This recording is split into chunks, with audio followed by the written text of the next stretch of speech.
Hey, everyone. Welcome to Locked on Lakers for Wednesday. Brian Kamenetsky, Andy Kamenetsky. LeBron James chooses cognac, but will his health drive the rest of us to drink? That's next.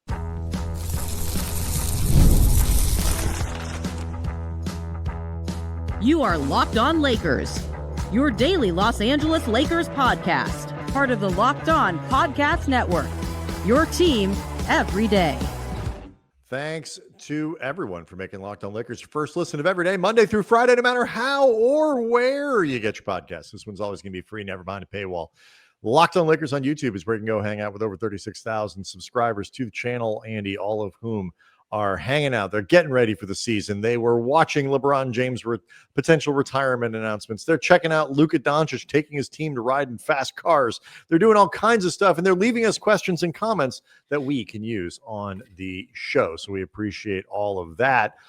Plenty to get into in today's show, including all of the stuff around LeBron and the big decision. Marcus Smart getting back on the floor, which is a very big deal for the Lakers.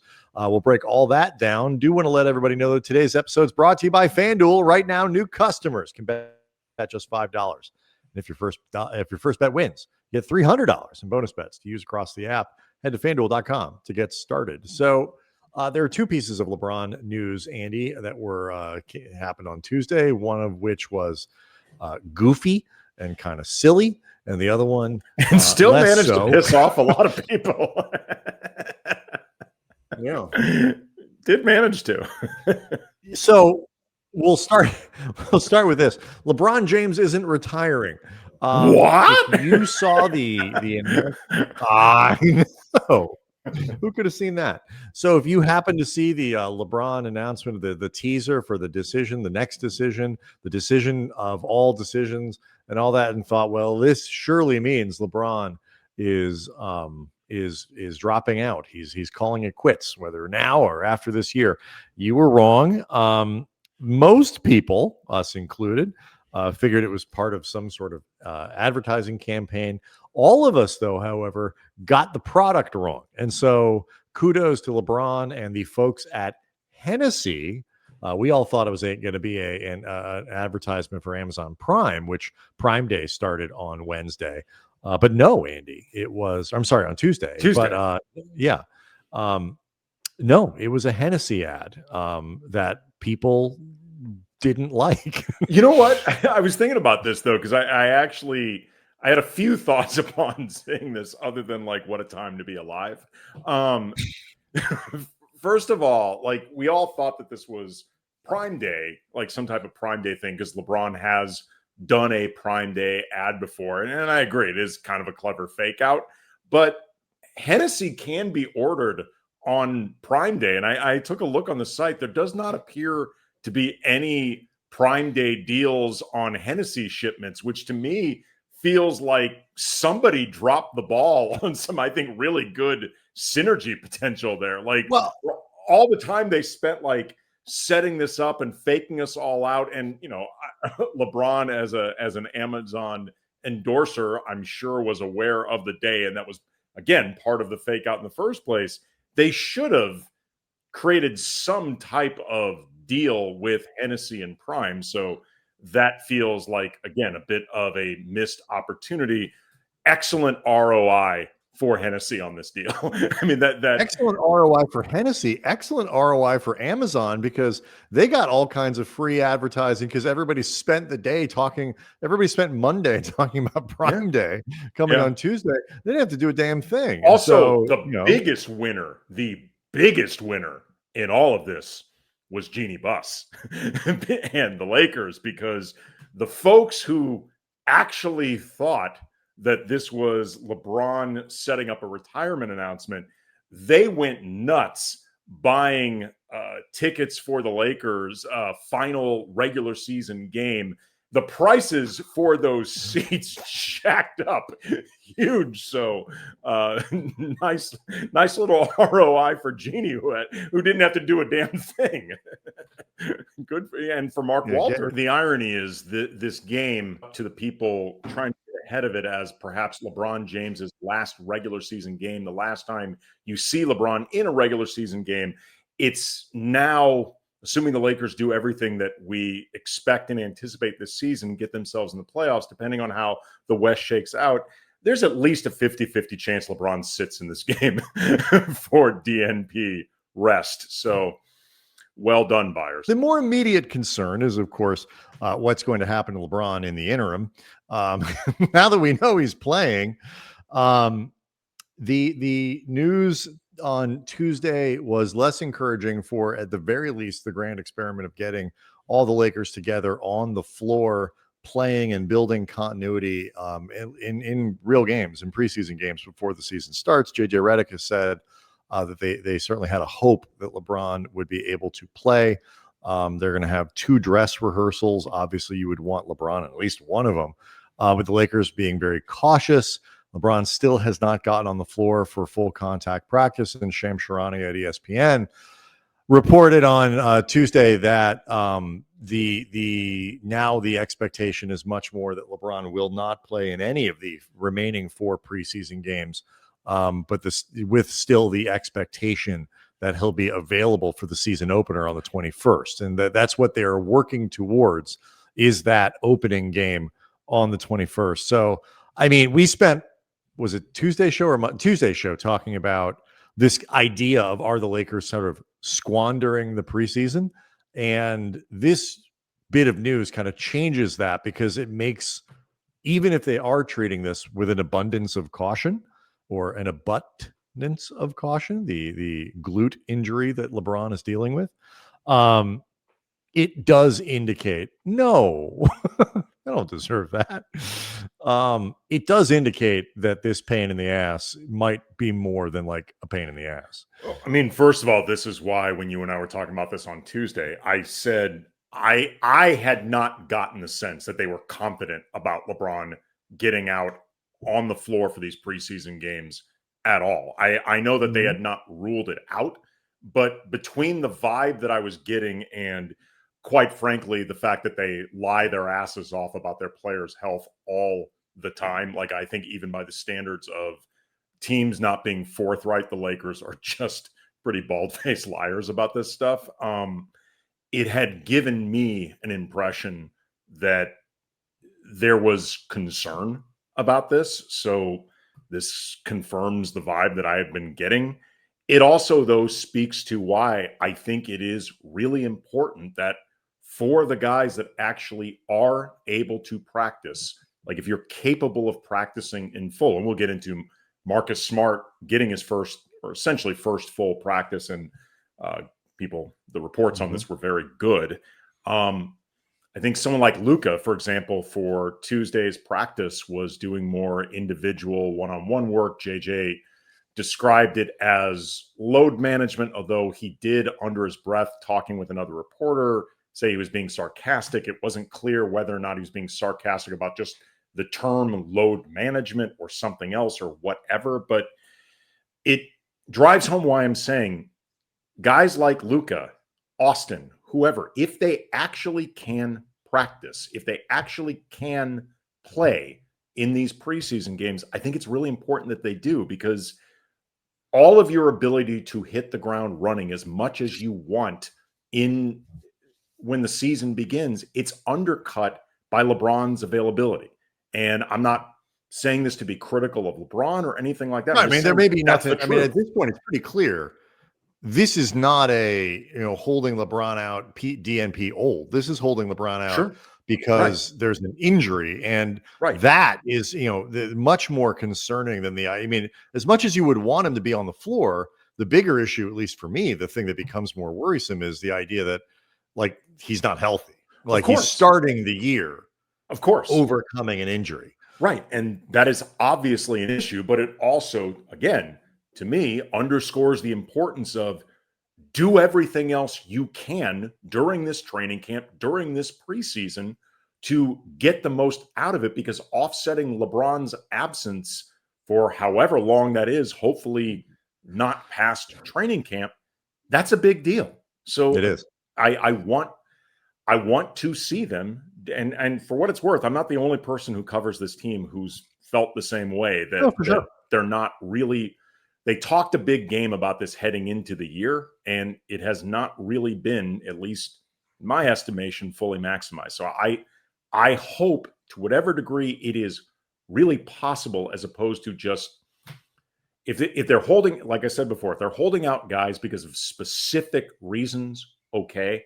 If it's just big picture wear and tear prevention, I think they need to get guys out there. One guy who was on the floor, you mentioned Marcus Smart, big impact, both described by Smart and then, of course, his teammates. So we will break that down next.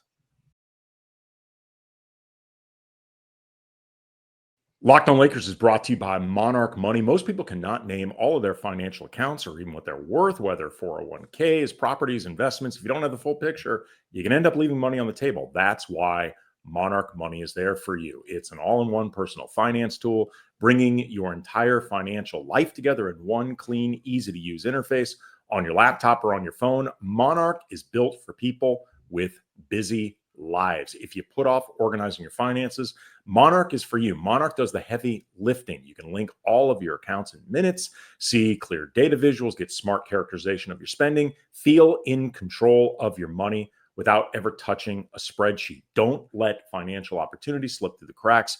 Use the code LOCKEDONNBA at monarchmoney.com in your browser for half off your first year. That's 50% off your first year at monarchmoney.com with that code LOCKEDONNBA. You know, obviously, the Lakers need to be careful with LeBron. So we'll see how that goes. And hopefully, if nothing else, even if he misses those preseason games, hopefully he's able to practice fairly in full before the season starts, you know, for a week or so, and get reps that way. And if nothing else, really show that he's healthy and good to go. I will say, though, I was expecting the absence of Marcus Smart to last a little bit longer. So was I, actually. See him on the floor Tuesday at practice, moving well, appearing to be, you know, in pretty good fitness and, you know, all that stuff, getting good reviews for the impact he was having. This was extraordinarily encouraging on a day where the injury news wasn't uniformly good. And it seemed like also Marcus Smart was in really good spirits to be out there. I'm sure he was really excited, but there was footage circulating. You can find it on Twitter. We retweeted it at Cam Brothers, where Marcus Smart, after a few tries, hit a top of the arc three from a seated position, and he was on his back. Oh yeah, I guess you're right. He was even leaning back a little further, so he was having a good time being out there. One of the consistent things that you heard in terms of the difference with having Marcus Smart out there, whether you're talking about from JJ Redick or Jared Vanderbilt, Austin Reeves, was the communication level bumped up tremendously with Smart out there, despite Smart having missed all this time in terms of full practices leading up to it. And frankly, the communication, both in terms of what I've noticed watching these games, like listening for people talking, but also other people who've been in the building, people who cover the team, they've also felt like me that the communication, particularly defensively, without Luca, without LeBron, without Marcus Smart, has been pretty lacking. Having someone like Smart there, no surprise, increases it a lot. And that's going to be really important for a team that is going to need to be better than the sum of its parts defensively. Well, I mean, Jared Vanderbilt was asked after practice Tuesday, you know, kind of breaking down who the different leaders are and different things and what they do and how they lead and stuff like that. And defensive leaders, he named himself and Smart. You know, obviously, you know, LeBron is, if, you know, he may be a little bit more of the yelling and pointing stage of his career sometimes. You know, he engaged, you know, last year pretty consistently after that Miami game and was a huge part of the Lakers defensive turnaround. But like most stars, and certainly older ones, there are times when he takes possession off, this, that, whatever. But his talking is always outstanding. And so tremendously important. The guys who are best at defense are often best in part because they see it and they can communicate it. And so, I'm not saying that, Austin Reeves doesn't work hard defensively. I'm not saying Jake LaRavia doesn't work hard, or DeAndre Ayton, or whoever it might be. And of course, Ayton, not only is he not known as a, DPOY level center, he's also getting used to his teammates and coverages and all that kind of stuff. And so, the center is really important for that level of communication, and he's new. So to put Smart back on the floor, one of the reasons he is a great defender who has won a Defensive Player of the Year award is because he is able to communicate defense effectively and does it consistently. And it's part of his deal.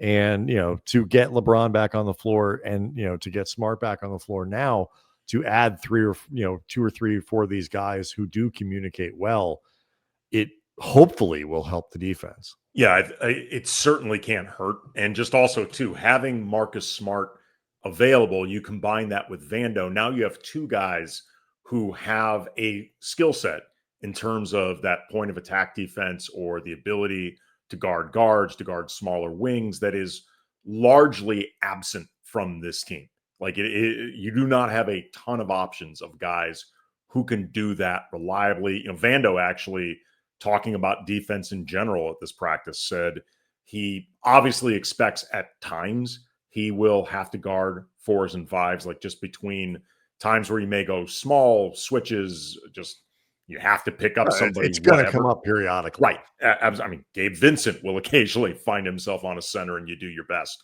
But right now, the plan is for Vando to spend much more time out on the perimeter, as he put it, flying around. And he's really excited for that. And when you have Smart out there, when you have Vando out there, the communication level, I think, rises. That physicality, I think there's a certain just urgency that raises with both of those guys out there. And again, just like those two guys can set tones and whether, I doubt they would both start. So I think one of them certainly could. And if Smart, let's just say, because he's been talked about more than Vando, starts in place of Rui in that first 5, you've got a tone being set with him. Then Vando enters the game, and that tone continues because he and Vando are cut from that same cloth. That's huge for this team.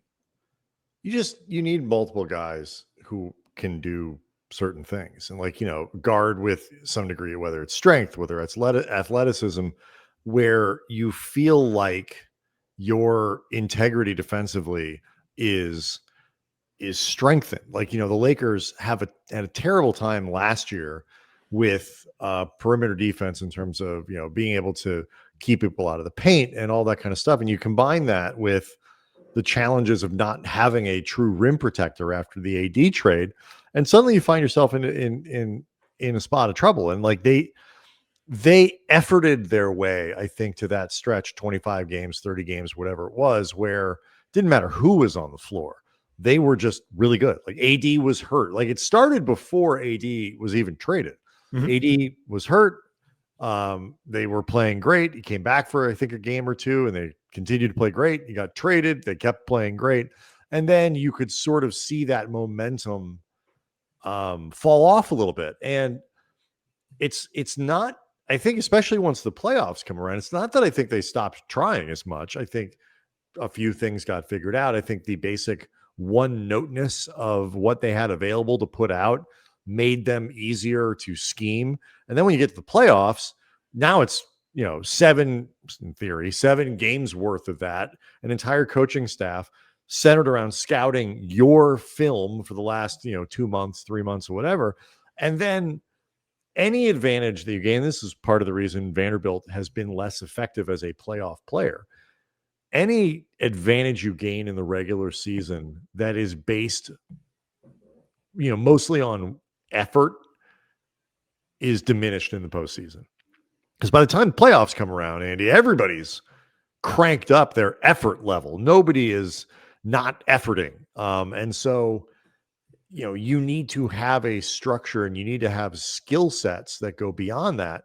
The Lakers now have a player who, even if he's not perfect, even if they can't use him perfectly, even if he can't be what he was when he won a DPOI, Marcus Smart is a major improvement in their ability to defend, along the perimeter.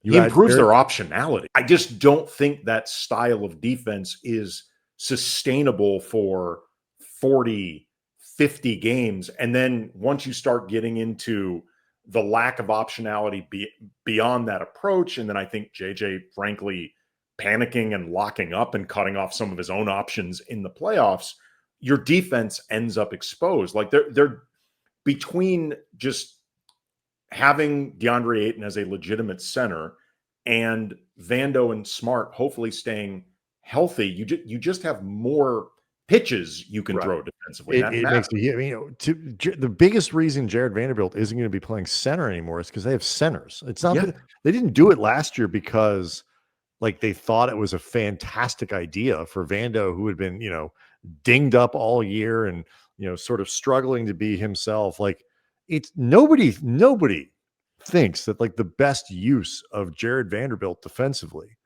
is as an interior, rim stopper or guarder of, centers or whatever. You do that when you have few other options. Mm-hmm. And so that's what they did. And this year they won't have to. And so, are you going to see moments where LeBron plays center? Sure. Are you going to see some moments here there where Vando plays center? Yes. Rui. They might even run out that random Rui at center lineup every once in a while, but it's not going to be standard. And, they will have a starting center that they can use effectively. They will have a backup center, hopefully too, if Kleber can come back and be a rotation caliber player. We always forget that he's there.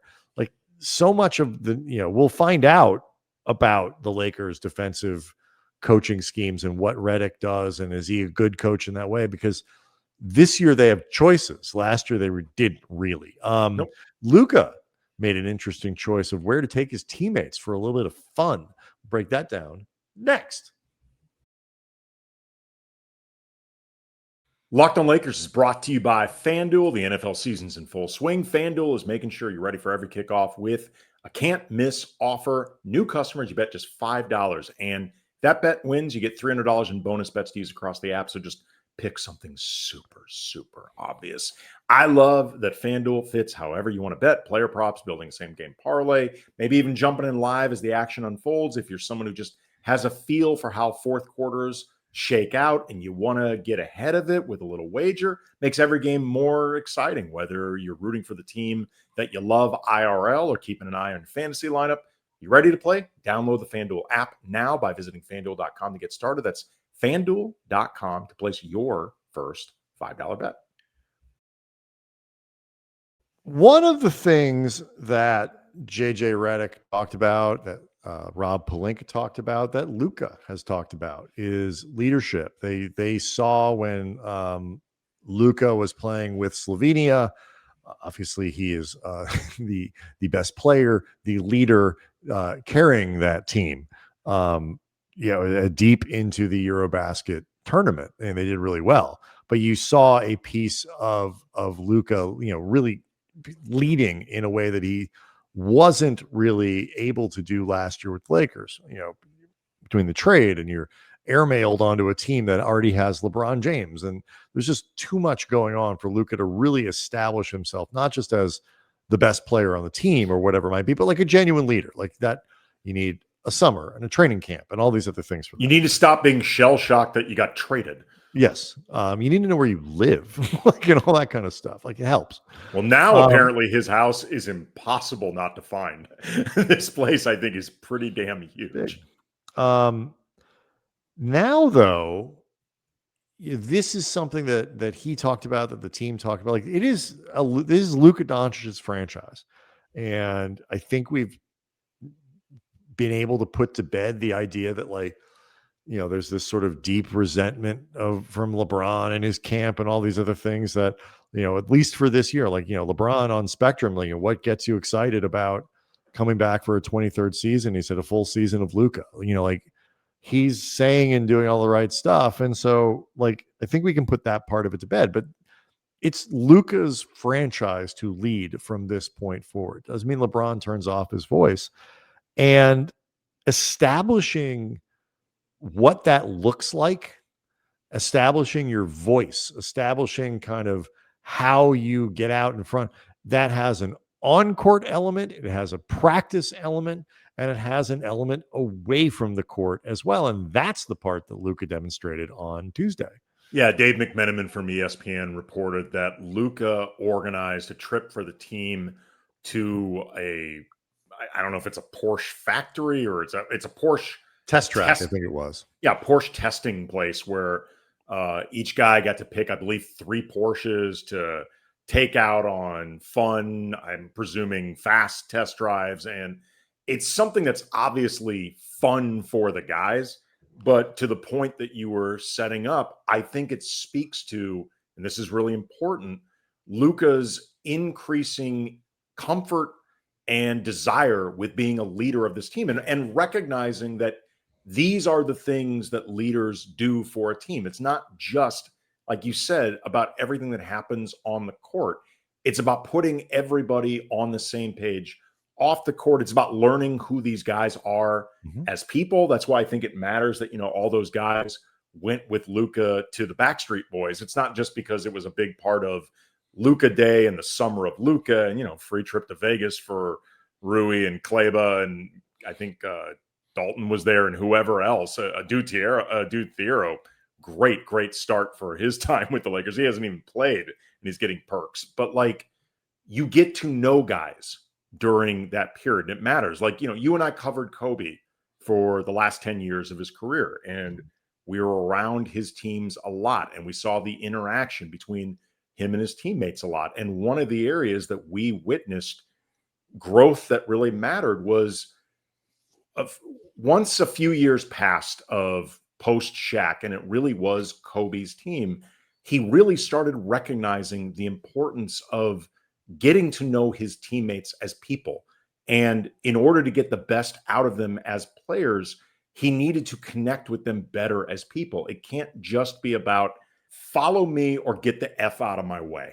And that's not really what works. I'm not saying it can never work, but generally speaking, it's not what works. Well, it's not that it can't work or it doesn't work, but it doesn't work for everybody. And so you need, if you're going to be at the head of that, you need to be somebody who can recognize how to push the button.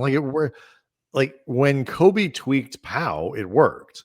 Other players didn't respond as well. And so I think with Luca, first of all, I think it's nice that they didn't combine Luca's idea of driving Porsches with LeBron's celebration of his cognac ad, because that would have been a terrible idea. I imagine there will be plenty of Hennessy and Lobos, LeBron's tequila, afterward. So but it's good to see, because I think there's going to be a difference between sort of the voice, like what the voice sounds like, and the leader. Like Luca's going to be the leader of this team, but it's going to look different than it did with Kobe, and it's going to look different than it has with LeBron, because Luca's style, comfort, whatever it is with the media is different. So that part where the leader speaks to us about the team, about whatever, it's that's going to be very different than LeBron. And there'll be certain things that I think LeBron, over the course of this year at least, will still communicate in ways that Luca won't. But the voice that Luca has inside the locker room is going to be critical, and it's going to be louder. And I think everybody's going to be looking towards him. And I will say this too. You talk about why it's important, especially when you have the ball in your hands as much as Luca does, to know everything, to understand everything about these guys, because he's the one who's going to be making the thing work. It's also important too, because you mentioned that LeBron is still going to have a voice in that locker room, and he damn well should. And outside of it, just the voice of the NBA in some ways. Yeah, LeBron is too important. And even if Luca is the best player on this team, and we both think that he is, LeBron is still as been there, done that as any player in the league. He's accomplished more than Luca has. He's seen more than Luca has. And his knowledge and his gravitas matters, but also like you can have more than one voice, and the voices can serve different purposes. Like we were talking earlier about those Kobe Pow teams. Kobe was the guy that set the tone, and everybody took Kobe's cues. Derek Fisher, though, was kind of the conscience of that team, and Lamar Odom was their emotional leader, like by a long shot. And they managed to make it all work, and all of those guys had presences that mattered. And obviously, Powell was a leader in his own right, too. But they all did it differently and all served different purposes. And I think one of the things that's going to be interesting this year is seeing how Luca's voice develops. LeBron's voice maybe shifts a bit. Somebody like Marcus Smart, I think, is already going to be a leader on this team and was brought in specifically to do that. Austin has talked about becoming more comfortable. And you see those voices mesh, and you see the different ways that they matter. Like DFS last year, he arrived a leader of this team. Everybody talked about that. But like one of the things people expected from DFS was a locker room presence. So you can have more than one voice. And I think I'm not saying that it couldn't become problematic because, I mean, we've seen at times where these things do. But I think there's a far greater possibility that these voices all coexist and they all serve different important purposes. Yeah, we get, the media sphere, the fan sphere. It's a hyper online league, and so everybody gets wrapped up in like these questions of who's the face, who's the voice, who's the leader, like as if it's a binary. You're a one or you're a zero. And these things are different in different ways, in different contexts for different people, in different moments. And so, I mean, the Lakers certainly have a makeup that should work in terms of a good mix of young veterans with older players, with guys there should be a lot going on here that works, but we'll see. A lot of it depends on, as we started the show, who's on the floor. Locked On Lakers on YouTube is where you can go hang out with over 36,000 subscribers to the channel. We will see everyone tomorrow.